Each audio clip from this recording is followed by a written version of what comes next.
Previously on Family Matters.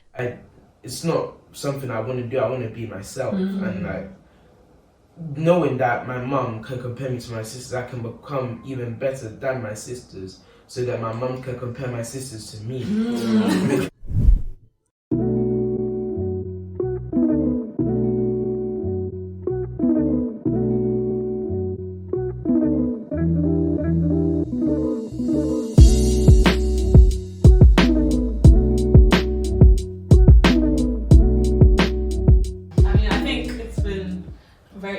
So far, just seeing everyone's different perspectives and things like that.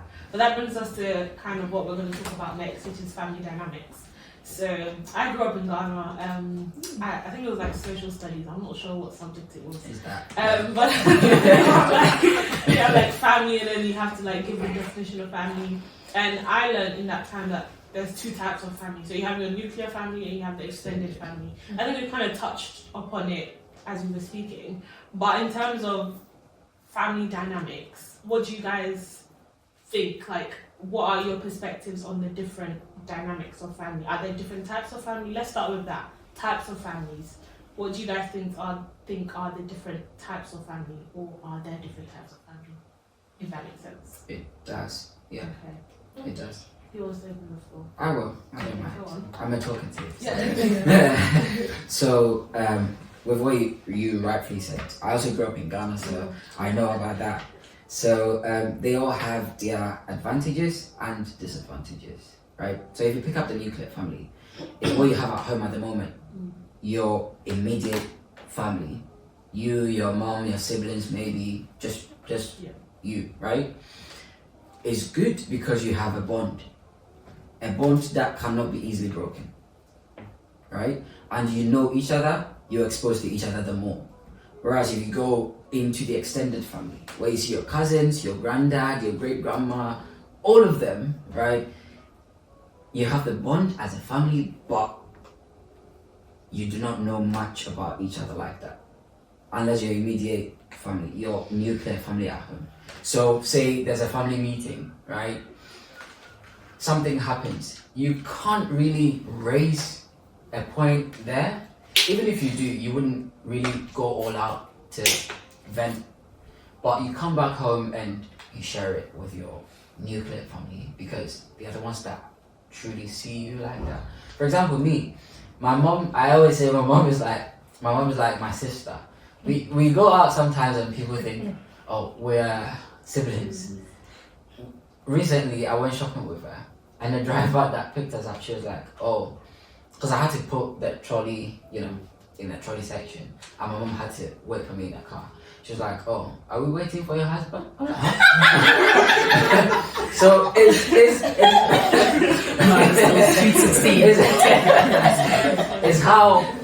it's how connected we are. Whereas if I go into the extended family, I wouldn't be that connected with my aunties, my uncles, but when I come back home, my brothers, my mom, my dad, all of us, we are really connected like that. If there's something that happens to me, I'll pick up the phone, tell my mom, this is what's happening. She'll sit me down. If she has to talk me through it, she will talk me through it. If she has to advise me, she'll advise me. If whatever. So that, to me, is the dynamics in the sense that the nuclear family has its own advantages, but which one would you prefer is the question. It's subjective. And at this moment in time, I'll choose the nuclear family. But what if you don't have siblings? It's just you and your parents. Is that the same? Would you feel the same way? You see, this is where the bond comes in. It's not easy. Trust me, some people do not have that connection with their parents, which we're here to talk about, right? So it's about the house. How do we do it? How do we go about it? For me, maybe I'm one of those lucky people to have a good relationship with my parents. I can talk to them about anything, unless I decide not to, right? Others do not have that right. It's not a privilege, it's a right. You need to have the right to speak to your parents freely. However, they take it's up to them. Because one, someone said they were going to see their parents for bringing them into this world. Yeah, I saw that. It's not your fault, right? So you should be able to speak to them because they brought you into this world anyway. So I should have easy access to my parents. It shouldn't be a thing where I'm going through a middleman to get into my parents. So to me, at this moment in time, I'll choose a nuclear. Don't get me wrong, the extended family is there to support as well, and they are equally important. But to me, at this moment, I'll choose the nuclear. So Okay. yeah. Before I get to anyone else, it's obviously we're talking about the nuclear and the extended. So those are more like blood relations. But obviously there are like different types of families as well. So obviously people are adopted, things like that. So just what are your thoughts really on like the dynamics of family? Is there like a a best, I don't know if that's the right word to use, like a best situation when it comes to family? Or is it more of like making the best of whatever you have? Does the question make sense? Should I? Is that what you think? Yeah. Okay. I was gonna say, you know, you were talking about your nuclear family, you have your mom, your dad, your siblings and stuff like that. But there's also some people out there that they live in a home and they have these people and it's literally just a house full of strangers that live together. Yeah. You know, and maybe you say, oh, it's, you know, everyone in the house needs their mom, they need their dad. You can have an amazing mom, but a really awful dad, and you have your siblings, and that to the world is what a nuclear setting looks like. Yeah. Like show face, do you know what I mean? But behind the scenes it's complete chaos. But it's because there's a mom and a dad and siblings and a dog, it looks like it's picture perfect. You even added a dog. You know, you know how it really is with pets. And for me, it's just like, even like when you're talking about bonds and like how you get on with people, you have to understand, although these people are your siblings, they're also people. It's also about compatibility. It's also how you relate to people and talk to people. Some siblings just don't get on. Like it doesn't matter where you look at it, they just don't get on. You know, so it's important to understand how those kind of factors about how they are as people manifest in the kind of relationships that you guys have. You know. And then for me, I've grown up in a house with a single mom. I have my siblings, do you know what I mean? And she's done an absolutely amazing job. And for me, it's like I wouldn't see it any other way. Yes, you know, it would be great, you know, to have mom, dad. But sometimes in life, you just deal with the cards you've been dealt with, you know. And I think parents, especially my mom, I can speak for her. She's done an amazing job, hands down. I can never dispute that, you know. But for me, it's just about how you bond with the people in your home. And so for me, I can never say one's best and one's not best, you know, because it's at the end of the day, it's about the people that's in the house, you know, because you wouldn't want to be in a toxic situation, but yeah, there's a mom and dad, siblings, and we're just there to show face. You know what I mean? As you said, you have a bond with the people that you're around all the time. Like I have my sisters, I have my brothers, and I have my mom. I'm very close to them. We're all that tight-knit, and then you have like extended family. But there are some extended family that have even got, I wouldn't say like a pass card, I don't know what you want to say, but it's like, they've also kind of like ranked themselves in those type of leveling, like the people that's closest to you, you know. And that takes time, that takes relation, that takes experiences that you guys will collectively go through to kind of form those type of bonds and those tightness and stuff like that you wouldn't really have with extended families. So I don't think there's one best thing. I think it's just all subjective and circumstantial, you know. Anyone else? Definitely. Yeah, maybe John. I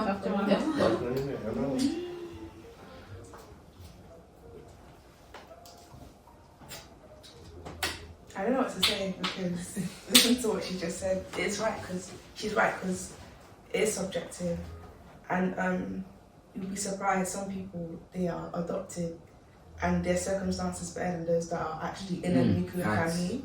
So it really kind of depends on how you all connect and interact with each other, because you know that determines how your ideology of a family really is going to be. So to me it is subjective, so that's my intake on it. I agree. I think it's very subjective. I think it depends on the relationship and the bond that you have with your parents. I don't think there is a best. I think it literally just depends on the person, the relationship, and the bond that they have with whoever's in their family. My extended family, in terms of cousins, grandparents and stuff like that, all live in Ghana. So I'd never really had that relationship with my extended family. I don't know what it's like to like call my cousin and say, hey, can we go out?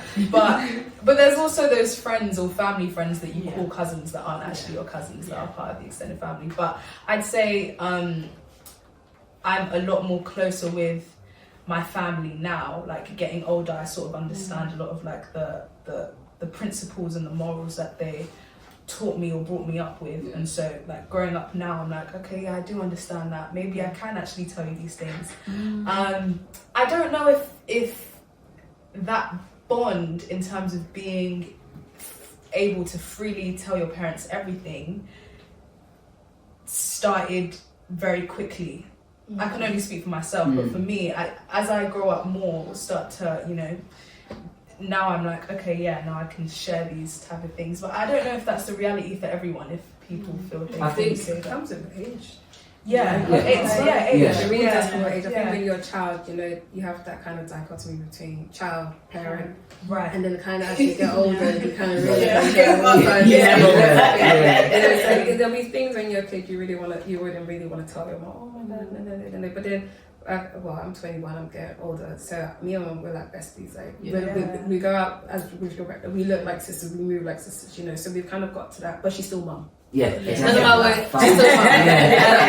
But you know, for me now, I think even for experiences that we've all collectively gone through, as her being mum, me being daughter, and that what we've come together as mum and daughter, you know, we have that relationship where if something's bothering me, I'm just like, you know, well, if I need her advice on something, I can go to her. It's not like I have to go, as you said, go through a middle person to do it. But unfortunately, for me, I'll say that's a privilege to have, because some people, especially in the African culture, you know, some parents still have the kind of perception that, yeah, I'm mum, I'm child, your child, you don't need to be coming to me on that type of level. And some people have to go and speak to aunties, this is my issue, or a church member that they can kind of bond with and speak to by, and that church member then go to the parent and then try to relate, which you have to say, but they don't really have that kind of close relationship, you know. So yeah, I think with age that kind of relationship comes, but it's as you said, it's a right to speak to your parent, but not everybody has that right. So even if you have that kind of really good relationship, it's a real privilege to have, you know. So, Speaking about age is actually true, and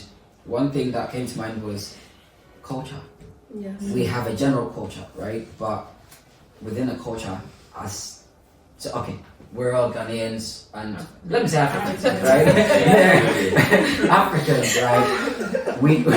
We have a culture, but then the families that come out of Africa have individual family cultures that are built. Yeah. So my family culture will do certain things peculiar to my family alone, and maybe it will be easy for people in my family to speak to each other freely, to speak to older people in the family freely, whereas in other families, the culture in the family is you need to revere these people at all times. You dare not get close to them like that. So it depends on the family culture as well. So yeah.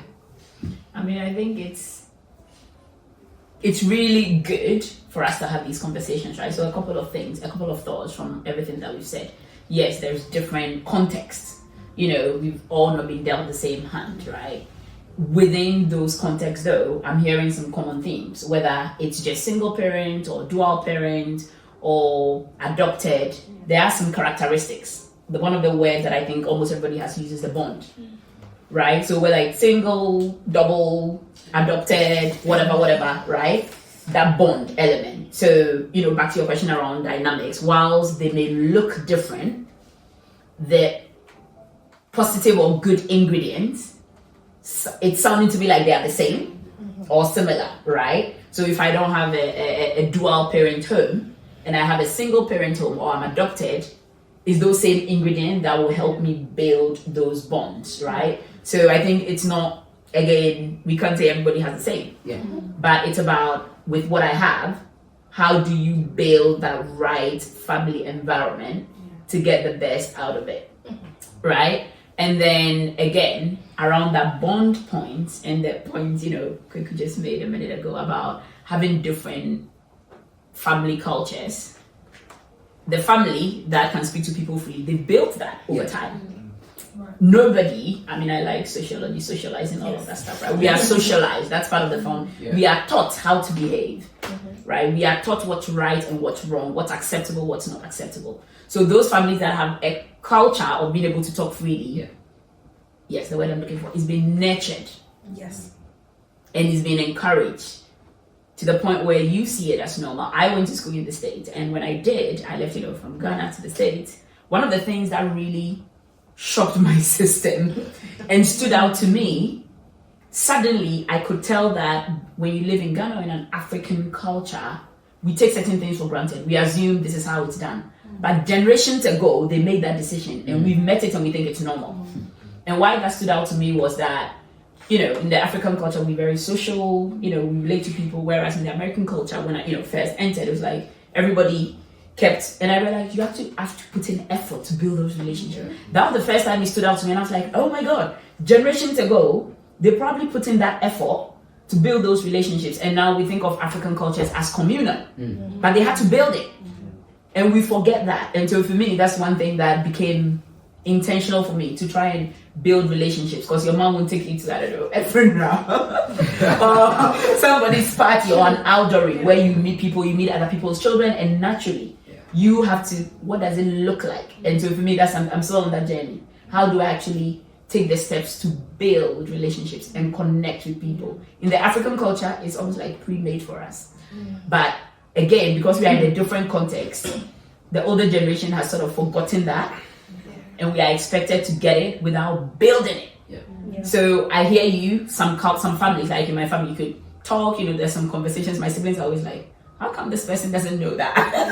Or this person doesn't see the world that way? Yeah. But it's because they've not had that conversation, they've not been nurtured, right? So yes, different families look differently, but the ingredients that make all those different families strong or positive, if you look carefully, based on everything that we said, those ingredients tend to be the same. Are we nurturing? Are we putting in the effort? What is the positive thing we want? And how, if my family, my parent didn't teach me something that now I've learned that, this is a positive thing. I didn't say because, they did a good job, this is what they do, I'll stick with them. I'm like, I'll add to it. And my parents were like, you need to do better than we did. So if you've done to this point and you've learned something new that we didn't know, you have permission to add it. And so I think, really, really soul filling conversation. I'm loving this. Kind of moving on, I wanted to touch a bit more about some of the challenges that the family as a whole is facing in these times. Because I mean, we can all agree, times are just mad at the moment. Like literally, it's crazy. But I just wanted us to talk about some of the challenges that we feel, or that we see that the family is facing in the moment. And I'll go to Manuel because you know. Can you repeat the question? What are some of the challenges that you feel like the family as a unit is facing in these times? Do you want me to comment? Actually, not now. In COVID, there was no space to do, because you have to in school you have to do the online lesson. Yeah. Yeah. I had to do this. I had to do this right opposite of my mom. It was like, so it'd be like she's on like a work call thingy, and then I'm like round the other side of the table trying to answer questions in the class. Okay, so I guess the lack of space in terms of not having space. Because I mean, I understand where you're coming from. And I feel like if I was in your situation, I'd be a bit not anxious, but can you imagine like sit opposite your mum doing lessons and you're getting the answers wrong? And like, what's happening? So I guess that kind of not having your own space, if I can take it off of the work or school context, not having space to, I don't want to say be yourself, but be yourself. That's all. Yeah. Okay. Cool. Makes sense. Good. How about you? Challenges, I feel like, apart from just being a family, it's like, I mean, my family will open all the time, but there's certain times where you'd like to say certain things. And it's like you can't always get them off your chest. It's like you'd rather go for a walk or like the way I do it, just go to the gym. Or I just, yeah. Why? Why? You always need an escape plan. Okay. Yeah.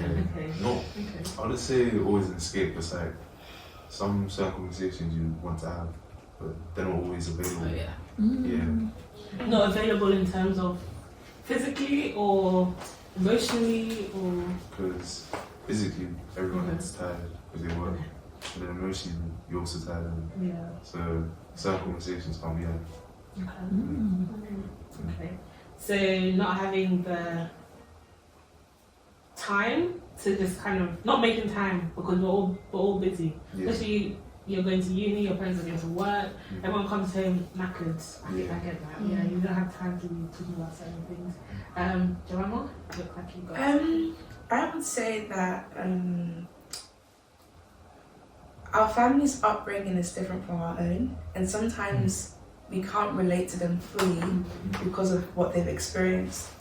So, for example, sometimes like the typical African man, something that born back home in Ghana, especially. Sorry, Nigeria. Nigeria. Most of them, for them, it's just they work their ass off. They pay the house bills and everything. They come home, they see their children. That's it. And sometimes I feel as though they feel like they've accomplished something, but there's more that they could do by bonding with their children. Because many of them already feel accomplished. Like, oh yeah, I do this, I pay for that, I pay for that. But sometimes all that the child is really asking for is to spend more time. And I feel as though it's because culture, especially African culture, they have in mind that the mum is the one that does this, the mum is the one that spends time with the children, the one is the one that she bonds with the child. But I feel as though the African men, this is my opinion,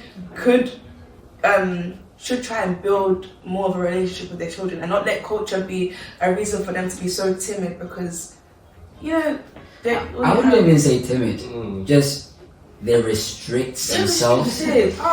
And it makes absolute sense because we're from Africa, right? Most of us born there, most of us born here. But us born back home and coming here, life is different. We see life on the other side, right? Absolutely different. And especially the men, when we come here, it's like we leave our duties to the women. And that causes family breakdown a lot. With what you just said, because what just came to mind, how many fathers do you see them? Some do, please. No, How many do you see them drop their kids at school or pick up their kids from school? How many of them do you see at their children's sports day, for example? Just you see, making time for the little things.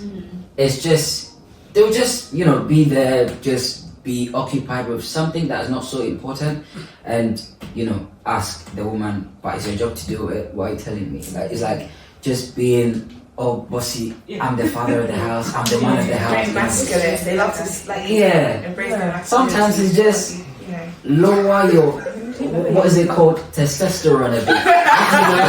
Just, let's see that. Just not even just the physical things like taking your kids to school and stuff like that. That's very important.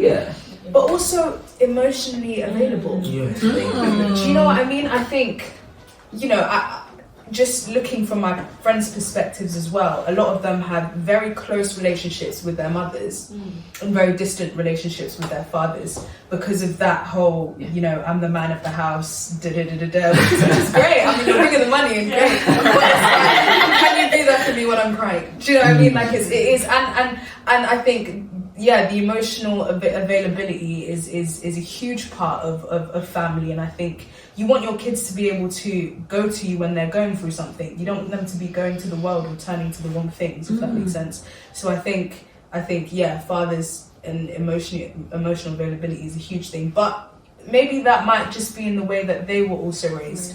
Because I understand that life growing up in Ghana, like you said, is very different. Their relationship with their parents as well might have been very different. So yeah.